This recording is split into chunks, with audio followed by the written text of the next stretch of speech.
ആരോടെങ്കിലും പിണങ്ങിയിരിക്കുകയാണെന്ന് നിന്റെ സഹോദരനെതിരെ നീ പറഞ്ഞെന്ന് പ്രവർത്തിച്ചെന്ന്, അത് ബ്ലഡ് റിലേഷൻ മാത്രമല്ല, സഹപ്രവർത്തകർ, സഭാവിശ്വാസികൾ, കൂട്ടുവേലക്കാർ, ഹല്ലേലൂയ. ദൈവസഭ എന്ന് പറയുന്നത്, ബോഡി ഓഫ് ക്രൈസ്റ്റ് എന്ന് പറയുന്നത് അത് യൂണിവേഴ്സലാണ്.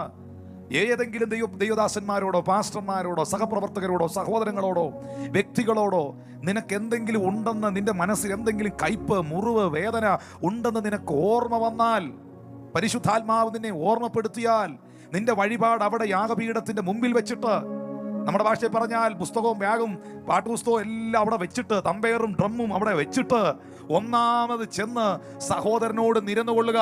പിന്നെ വന്ന് നിന്റെ വഴിപാട് കഴിക്കുക, പിന്നെ വന്ന് തിരുവത്താഴം എടുക്കുക, പിന്നെ വന്ന് കർത്താവിന്റെ മേശയിലേക്ക് കൈനീട്ടുക. 25-ാമത്തെ വാക്യത്തിൽ യേശു കർത്താവ് പറയുകയാണ്, നിന്റെ പ്രതിയോഗിയോട് കൂടെ വഴിയിലുള്ളപ്പോൾ തന്നെ വേഗത്തിൽ അവനോട് ഇണങ്ങിക്കൊള്ളുക. പിണങ്ങാനല്ല യേശു പഠിപ്പിച്ചത്, ഇണങ്ങാനാണ്.